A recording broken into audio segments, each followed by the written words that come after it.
बाकी काम करीन, पण बाबासाहेबांची ओळख कुठून मला सस्पेंड करायचं करू शकता. मला बाबासाहेबाला संपवायचं काम करायचं नाही. 26 जानेवारी 15 ऑगस्ट मध्ये मी नाही मानत. अहो, अंगात निळा शर्ट घातला म्हणून कुणी आंबेडकर भक्त होऊ शकतं का? गिरीश महाजन यांनी बाबासाहेबांचा जो अपमान केलेला आहे तो भरून निघण्यासारखा नाही. कुंभमेळ्यात नदीत आंघोळ केली तरी त्यांचे पाप धुतलं जाणार नाही. मित्र हो, भारतीय प्रजासत्ताक दिनाच्या दिवशी शासकीय कार्यक्रमामध्ये भाषण करताना भाजपाचे पालकमंत्री गिरीश महाजन यांनी डॉक्टर बाबासाहेब आंबेडकर यांचंच नाव घेणं टाळलं. त्यांच्या म्हणण्यानुसार अनावधानानं हे नाव घ्यायचं राहिलं. पण काहीही असलं तरी आता हे प्रकरण पेटलेलं आहे. आणखी त्याचा भडका सुद्धा उडण्याची शक्यता आहे. वनरक्षक महिला अधिकाऱ्यांनी कार्यक्रम स्थळीच गिरीश महाजन यांना जाब विचारला. डॉक्टर बाबासाहेब आंबेडकर यांना संपवायला निघालेला आहात की काय असा सवाल करून त्यांनी थेट पालकमंत्र्यांनाच अडचणीत आणलं आणि त्याचबरोबर आपली सरकारी नोकरी सुद्धा त्यांनी डावावर लावली, पणाला लावली. सस्पेंड करायचं तर करा हो, पण बाबासाहेबांचा अपमान असा सहन करणार नाही असं आव्हानच त्यांनी दिलं. या सगळ्या घटनेचा व्हिडिओ प्रचंड प्रमाणामध्ये व्हायरल झाला आणि गिरीश महाजन अधिकच अडचणीत आले.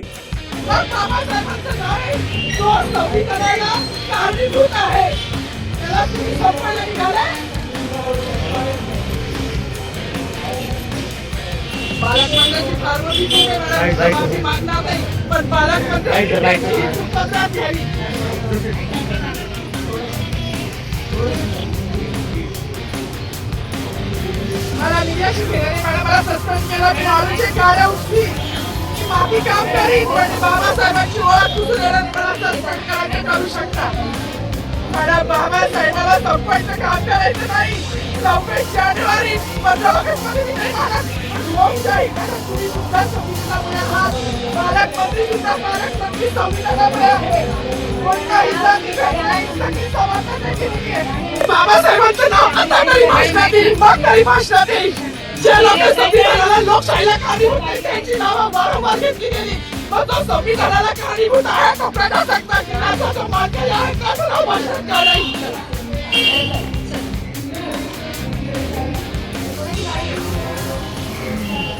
आम्ही सुद्धा काल हा व्हिडिओ दाखवला आहे मित्रांनो. तुमचा प्रचंड प्रतिसाद सुद्धा त्याला मिळालेला आहे. या सगळ्या घटनेवर गदारोळ उठल्यानंतर गिरीश महाजन यांनी दिलगिरी व्यक्त केली. या वनरक्षक अधिकारी माधवी जाधव या अधिक आक्रमकपणे आता पुन्हा एकदा पुढे येताना दिसू लागलेले आहे. गिरीश महाजन यांनी बाबासाहेबांचा जो अपमान केलेला आहे तो भरून निघण्यासारखा नाही. कुंभमेळ्यात नदीत आंघोळ केली तरी त्यांचे पाप धुतलं जाणार नाही. संविधानाच्या मार्गानंच त्यांच्यावर अट्रॉसिटी दाखल होईल तेव्हाच ते पाप धुतलं जाईल. गिरीश महाजन यांच्यावर अट्रॉसिटी दाखल करावी, अन्यथा याच ठिकाणी मी उपोषण सुरू करीन असा थेट इशारा या माधवी जाधव यांनी दिला. वंचित बहुजन आघाडीचे प्रकाश आंबेडकर यांनी सुद्धा या माधवी जाधव यांना फोन केला आणि आपला पाठिंबा दर्शवला. खरं तर बाबासाहेब आंबेडकर यांचं नाव न घेणं हे अट्रॉसिटीच्या कायद्याच्या अंतर्गत कसं काय येऊ शकतं, म्हणजे खरं तर याबाबत कायद्याचे अभ्यासकच बोलतील. पण हे प्रकरण आता अधिकच पेटू लागलेलं आहे आणि त्याचा भडका सुद्धा उडू शकतो अशी चिन्ह दिसू लागली आहेत. भाजपचे मंत्री गिरीश महाजन म्हणतात, मी दिलगिरी व्यक्त केली, मी बाबासाहेब यांचे विचार जपणारा आहे. अट्रॉसिटी दाखल करा म्हणताय, पण कशासाठी? समाजात तेढ निर्माण करण्याचा प्रयत्न करू नका. मला माहित नाही त्या भगिनी कोण आहेत.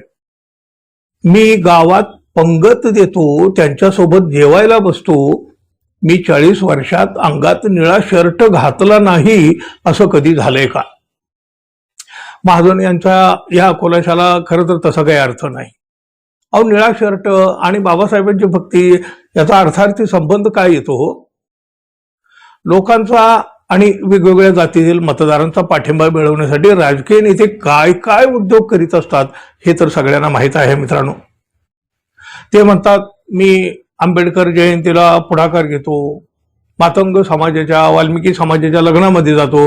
अहो, महाजनच काय हो, सगळ्याच राजकीय पक्षाचे नेते हे करीत असतात आणि त्या पाठीमागे त्यांचा काय हेतू असतो हे सुद्धा सगळ्यांना कळत असतं ना.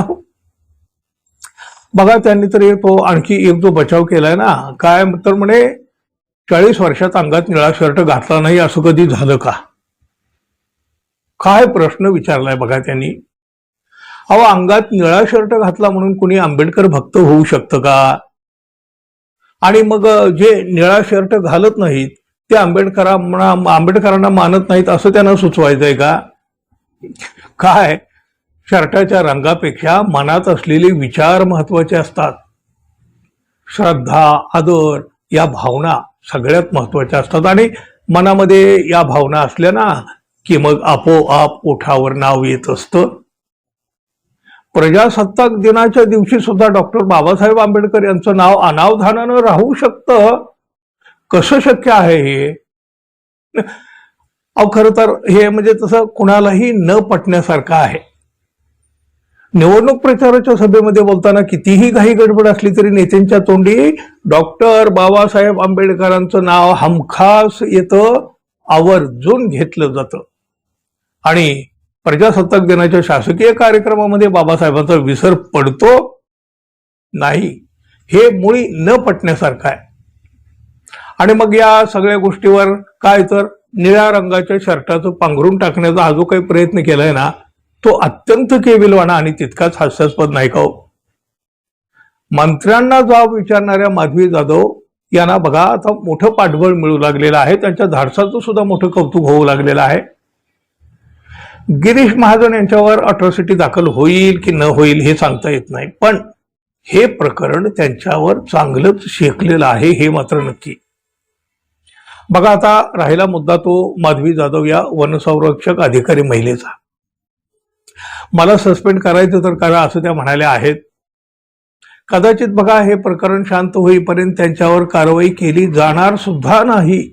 अर्थात हे सगळं आपण कदाचित म्हणतोय, पण पुढं कारवाईचा बडगा उगारला जाऊ शकतो. कारण बघा, त्या सरकारी नोकरीत आहेत आणि सरकारी नोकऱ्यांच्या वर्तणुकीबाबत असलेले नियम अत्यंत कडक आहेत. त्यामुळं या माधवी जाधव निलंबितही होऊ शकतात.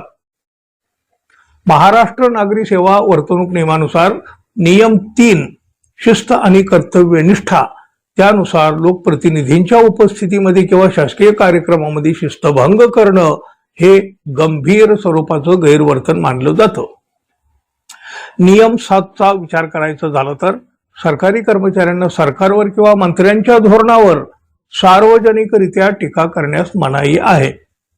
शिवाय सरकारी कामात अडथळा आणल्याप्रकरणी त्यांच्यावर गुन्हाही दाखल होऊ शकतो. एखाद्या अधिकाऱ्याची संविधानिक कर्तव्यनिष्ठा मोठी की प्रशासनाची नियमावली मोठी, असाही मोठा प्रश्न उपस्थित होतो मित्रांनो. पण शेवटी जे नियम आहेत ते आहेत. कायद्याच्या चौकटीमध्ये कदाचित माधवी जाधव यांच्यावर कारवाई होईल सुद्धा, पण जनतेच्या न्यायालयात मिळणाऱ्या न्याय त्यांच्यासाठी नक्कीच वेगळा असेल मित्रांनो. पाहूया संविधानाची निष्ठा आणि नियम यांच्या मंथनातून काय निष्कर्ष निघतोय ते. मित्रांनो, धन्यवाद. पुन्हा भेटू. नमस्कार.